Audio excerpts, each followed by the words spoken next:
Welcome to the Experimentation Edge, where product managers, data scientists, and engineers talk about how they make smarter decisions.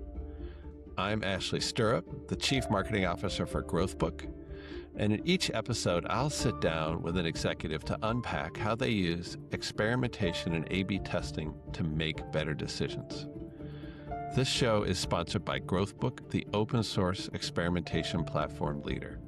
Now let's jump in and get started with our next guest.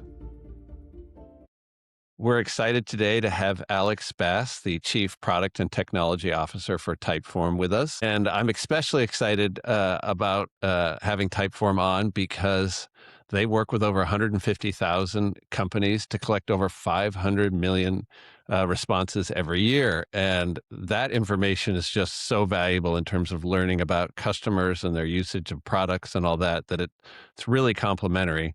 Plus, I see that Typeform's doing a lot with AI, and the intersection between AI, software development, and experimentation is, a really hot topic these days. Just to start it off, I'd love to hear you talk a little bit about just how Typeform's approaching experimentation.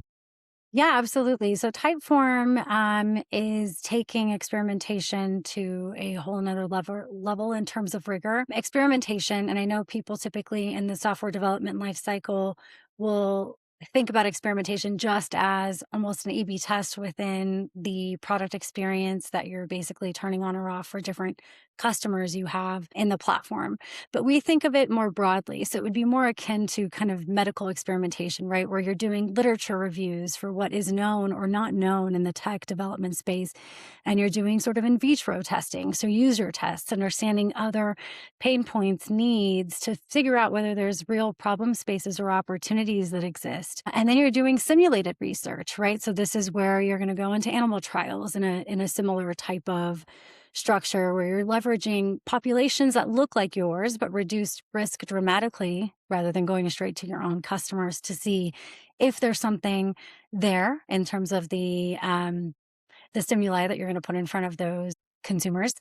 And then only once you've had that whole flow move through the intentional project, do you A/B test the knowledge you have earned and gained through that process with your own customers, right? Because I think oftentimes people tend to look at the experimentation as low risk, but oftentimes, at least at Typeform, in order for us to get a statistically significant outcome in some of these scenarios, we have to put things out for 6 weeks to 50% of our users.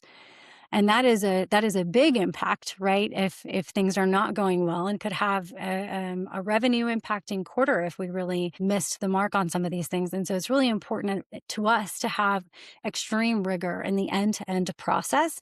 And you almost have to earn the right to A/B test within the customer environment. It's not just something that any old idea is going to get thrown in to the mix.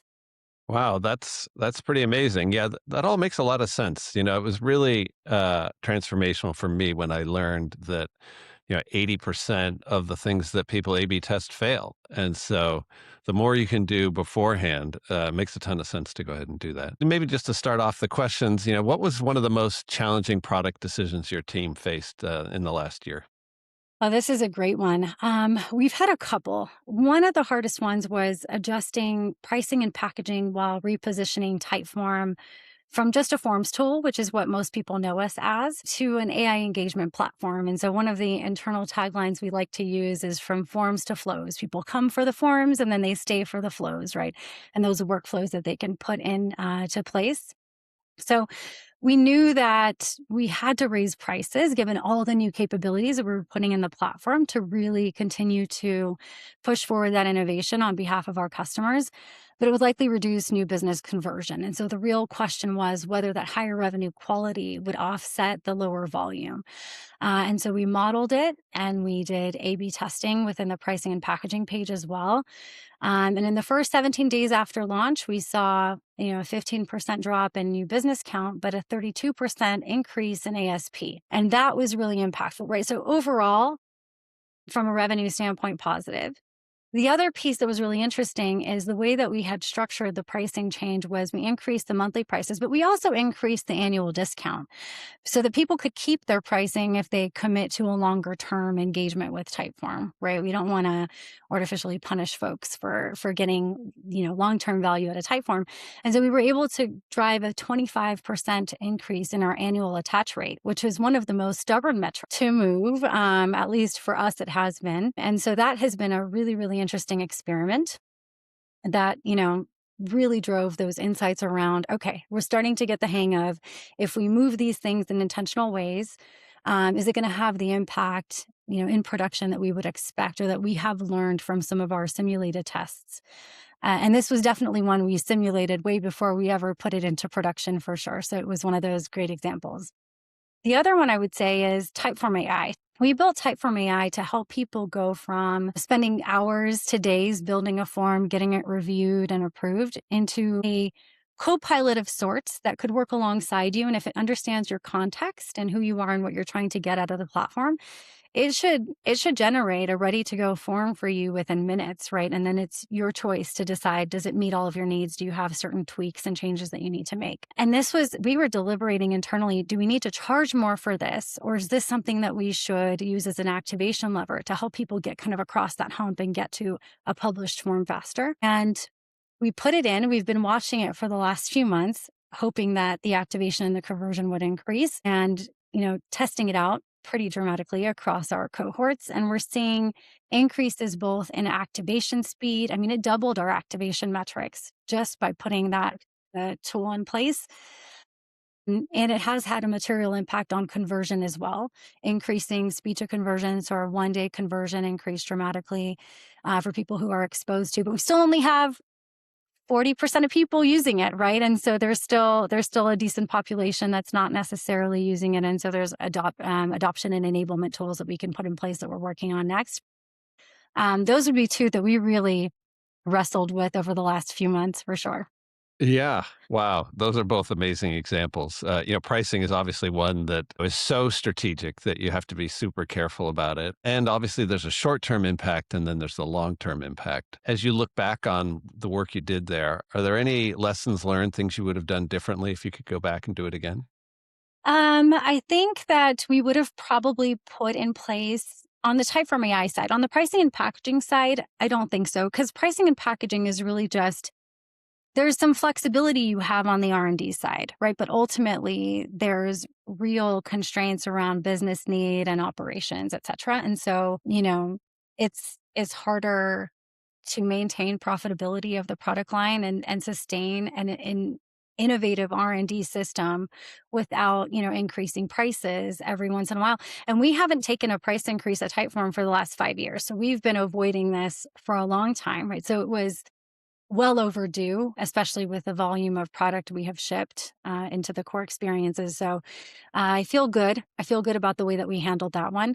I think Typeform AI, when we first released it, we gave it the same level of altitude as the other creation models, right? So it was 3 different buckets of kind of CTAs that you could go down. You could start with Typeform AI, but you could also go straight into the builder and build your form from scratch yourself. And one of the things that we learned is that when it's at the same altitude as the other building modules, people are less likely to opt for it. And we changed our structure and helped people realize that they could just type in what their goals were, and we would generate a pretty decent version off of the first attempt and put the create from scratch or duplicate another form as second order CTAs. That actually drove usage, activation, and adoption up significantly.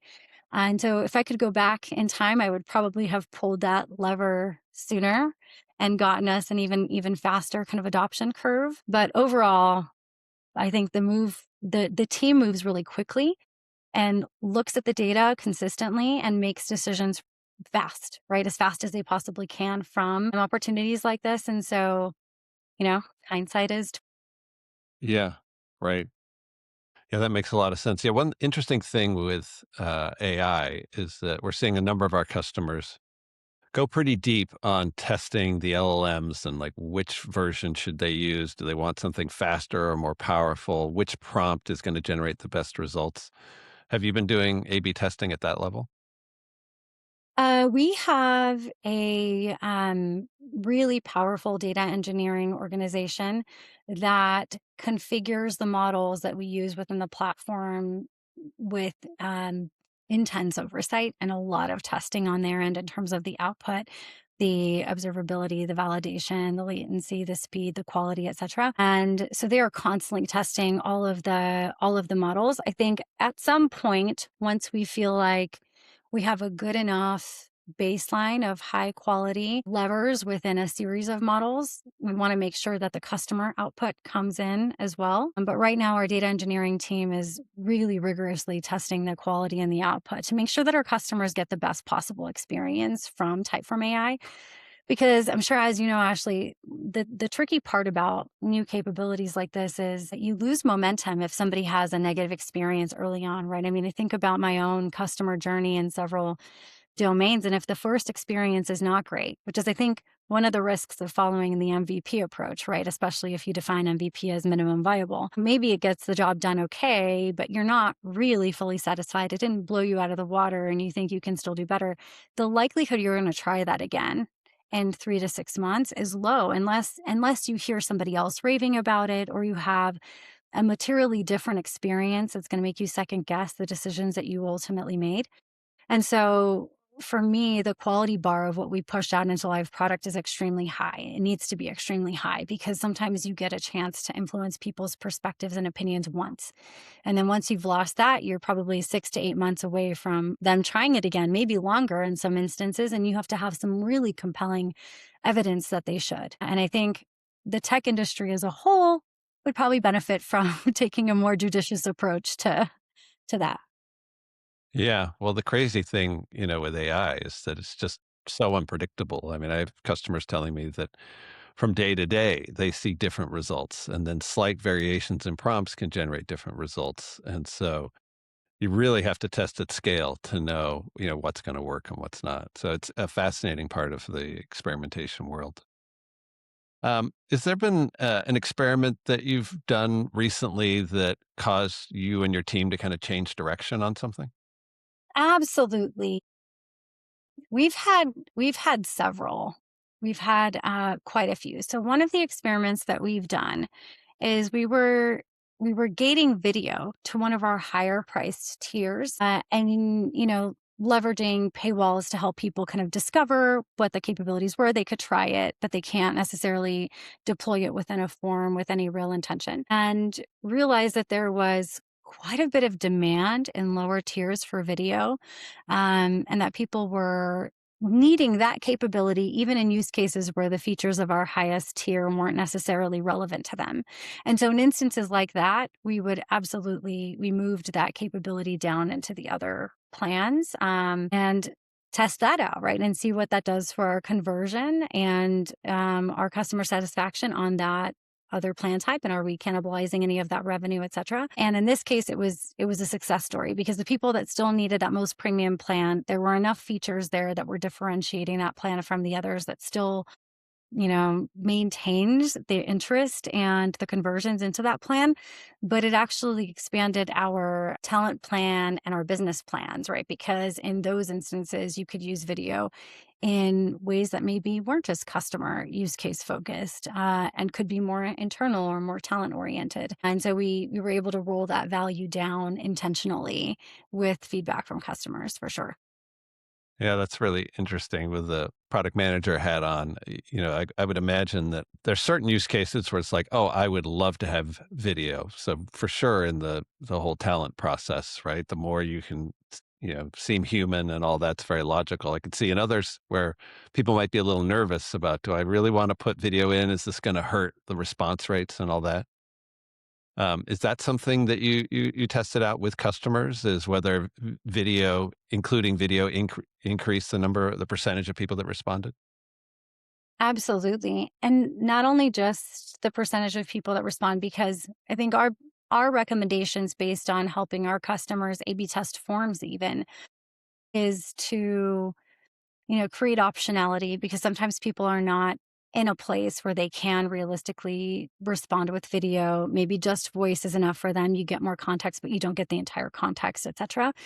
It also really depends on the audience, right? Because if you're paying for the sample, you can say, set a higher bar for quality responses, right, that you're targeting, versus if you are relying on the goodwill of internal team members or others, right? There's no carrot at the end of it. They're just being generous and giving you feedback or helping you by giving you context in terms of what you're trying to understand. So that piece of it, I think, definitely plays into it. But I'll give you another example. So we actually just did an experiment around video versus standard forms, right? So like a video interview almost with AI versus a standard form. And we sent so identical form in terms of the context. And it's just whether you're getting that AI interviewer experience or whether you're clicking through and selecting and typing in through a standard form. And what was really interesting is we randomly assigned people internally within our own company in terms of who was going to get which type of form and asked them to fill it out, give them a week, etc. The completion rates were the same, but the volume of response, depth, and quality that you get from the video experience through the AI interviewer is unprecedented. I mean, 14 times more words per response, reduced skipped questions by 10x. I mean, the stuff that you can do with the interviewer experience, I've never seen anything like it in a comparable experience. It just really was impressive to see that volume difference because in regular forms, you're getting like, loved the gala, right? If you're talking about an internal event, whereas in the video interviewer, you're able to just freestyle whatever it is that you were feeling or thinking in that moment. And so you just get a ton more richness for a relatively similar time to complete, I would say, as well. So not a dramatic difference there either. That's great. That's a great example. So, was there a test that you ran that you were sure was going to be a winner, or you were kind of skeptical of and it surprised you and kind of outperformed? That is a good question. I think Typeform AI, when we released that to our alpha group, even honestly, when we went into beta and we were rolling it out systematically to subsets of the population to see what the differences were between people who had used it or hadn't used it. I mean, I had expected that it would perform well, right? It was a decent experience. We made sure that the output quality was high, but it just blew my mind in terms of just doubling activation, which our activation for a product like ours is people sign up is, one starting point. Then you have to actually build the form, then you have to publish the form, and then you send the form out and collect data for it. And a lot of that is driven by intent and whether people are kicking the tires on the product, understanding could it be used for their use case or whether they actually have one ready to go. But I can tell you from the 50 or so experiments we ran in 2025 before we launched the Typeform AI experiment, none of those came even close to performing as well or having even remotely the impact on our activation rate as Typeform AI did. And so while I expected it to do well, I had no clue how much of a incredible experience it was going to be and how much value it was going to provide to customers. So that one really blew me out of the water. Yeah. Yeah. And so when you say activation, you mean all the way through to when they sent out the survey? Yes. And collect data. Yeah. Right. And no Oh, and other collect data. experiment had that much impact on our activation rate for like the last few years. And we would move it. Like it's one of those Yeah. stubborn tricks, right? That's really hard. That's really hard to Right. move. Did that lead you to running additional experiments around AI and how you use it in the product? Absolutely. So because that was such a runaway success, we pivoted our strategy because of it, right? So if AI is really accelerating the forms experience, imagine what it could do if you enable it to generate emails for you as a thank you for filling out this form. Imagine what it could do if it's analyzing the data for you, right? For any feedback, surveys, or questions that you might be putting in there. And so now we're taking the AI strategy that we applied to the form creation space and essentially, for all intents and purposes, dragging it across the rest of the platform and Yeah. making sure everything else is connected into it so that we can really help our customers leverage that AI experience to drive their projects forward and take things that would take weeks and reduce it down into hours. That's great. One thing that you hear about so often with experimentation is just resistance, that people feel like, "I get paid to know what to ship and what not to ship. We don't need to test it. I've built it. It's ready to go." Have you had that kind of pushback at Typeform, and how do you deal with that?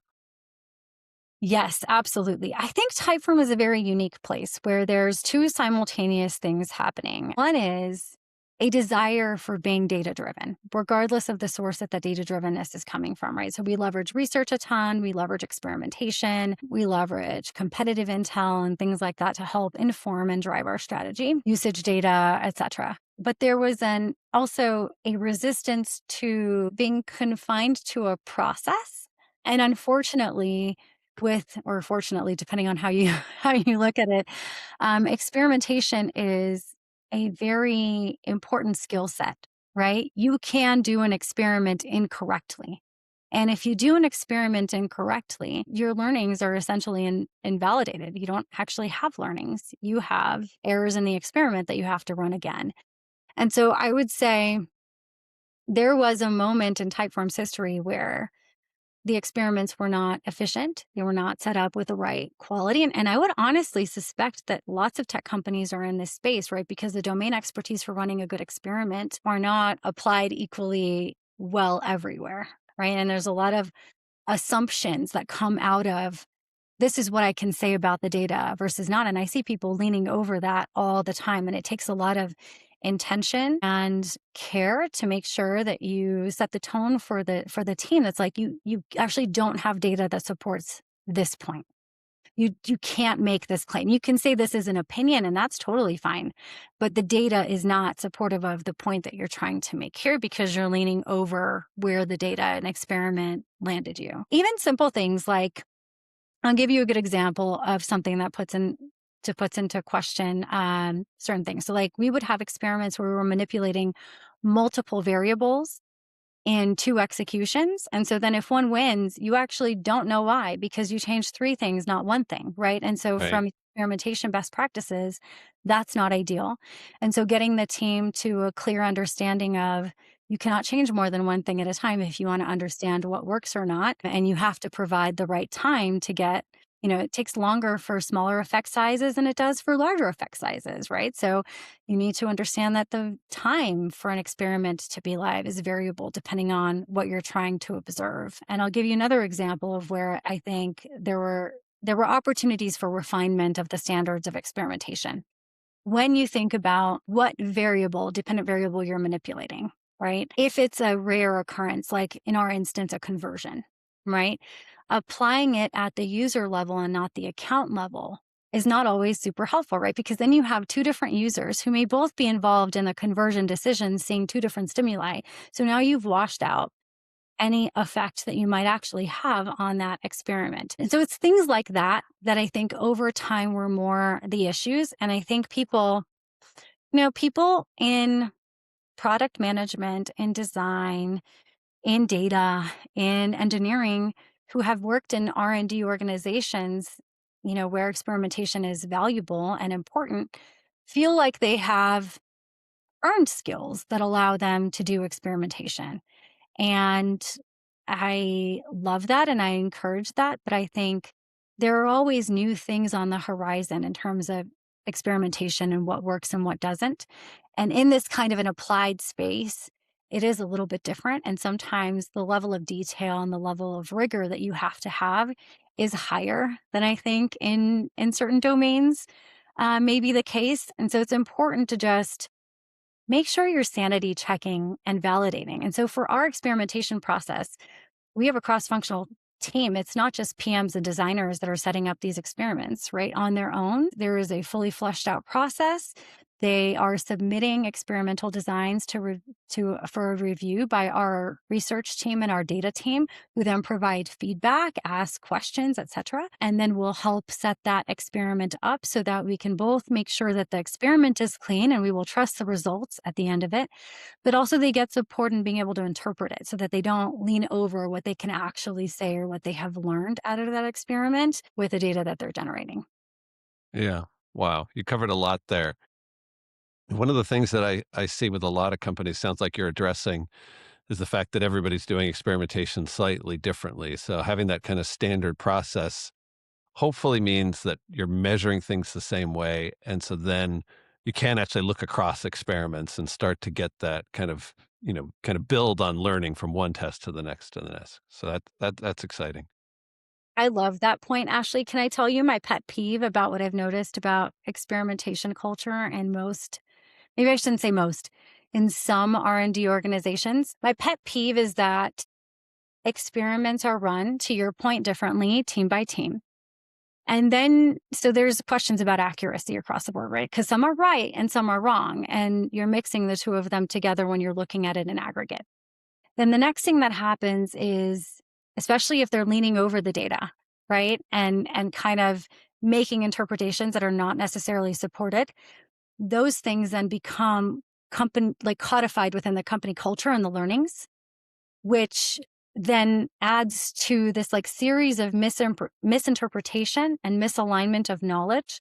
There's like anti-knowledge almost within the organization. But this understanding is meant to be like actually part of the decision framework within the organization. And so you're adding to what already quote unquote exists.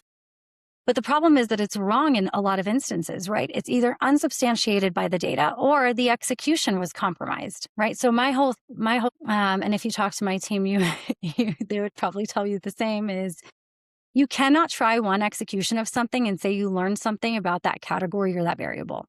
Unless there are multiple iterations of that you have tested in multiple scenarios, then you can aggregate those into learnings, but you also still have to limit them to what the data actually show.